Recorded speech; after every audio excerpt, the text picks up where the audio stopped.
It is the same story every time. I come back to that dark road and I try to help others avoid what happened to me. But to be honest, most of the time I don't succeed. People get scared when they see me, as if I didn't have enough with what happened to me. Just yesterday, I sat next to an olive tree. I stayed there for a long time and no car was passing.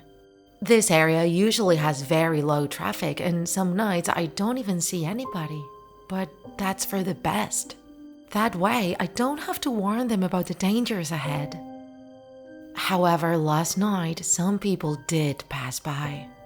It was a young couple coming from celebrating that the guy got a steady and well-paying job. They seemed pretty happy, and from what I could tell, they also had a fair share of alcohol in their systems. As always, when they got closer, I made gestures at them trying to attract their attention so they would stop, and fortunately they did. When they rolled down the window, I told them that my husband had abandoned me in that place and that I needed someone to take me to a police station. I told them that I was not familiar with the area and didn't know how to get back home. At first, they looked at each other as if asking the other what to do. However, they then invited me to get in the back seat. The woman asked me if I was feeling cold since I was just wearing a nightgown. I shook my head and hid my face. They kept driving me through the road, but we were advancing slowly because, as it always happens there, the fog prevented them from seeing beyond the car's lights. And just before they could get to that cursed curve, I warned them. Please go slower. This curve is very dangerous. I think the guy thought that was funny. He told me not to worry and kept driving at the same speed. However, the woman then started thinking, and without moving her neck much, she asked me how did I know that curve was so dangerous if I had never been there. Maybe you didn't know this, but for us who are no longer part of the world of the living, lying is forbidden. Thus, I told them the truth. That curve is where I died. The two quickly turned their heads to look at me. At first they thought it was a joke, but in that moment I was no longer there. I had fulfilled my mission and I simply observed what would happen next from the distance. That car did not crash. They slammed on the brakes and then continued driving calmly. I felt good that night. Usually when they hear my response, whoever is driving gets so crazy scared that they lose control of the wheel and then end up crashing, of course. I really hate that.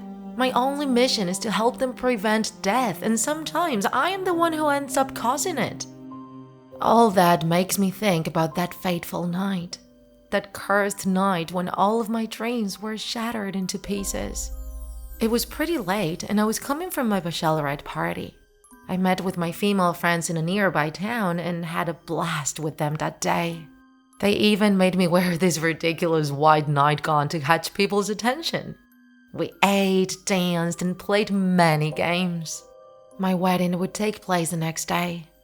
I would be marrying Raul, the man I had been in love with for so many years. Back then, it wasn't as easy as it is right now.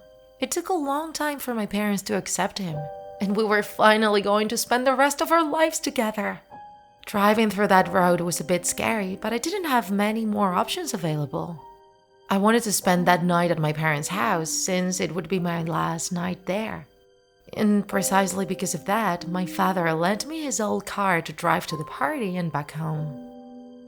Everything was going great until the road started to get much less visible.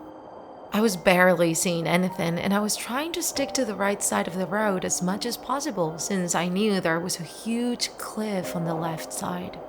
However, what I didn't take into account was not seeing that damned curve ahead. It was such a sharp curve that I had no time to react, and when I finally did, I was dazed and at the bottom of a huge cliff. At least that's how it felt to me. The car was tumbling around and my head was hitting everything inside. Even before dying, I knew I wouldn't make it to my wedding day. But the most astonishing thing is that I'm still here, and I'm not sure why. At first, the idea of not being in one place or the other was tormenting me. I felt as if I was trapped in a weird limbo between the living and the dead. But ultimately, I want to use this opportunity to do something good. And so, if I ever ask you to take me in your car, please don't be scared. I'm just trying to help you avoid an ending like mine, a premature death.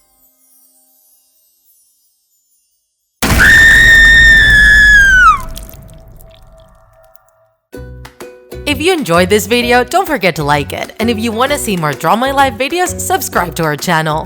See you in the next episode.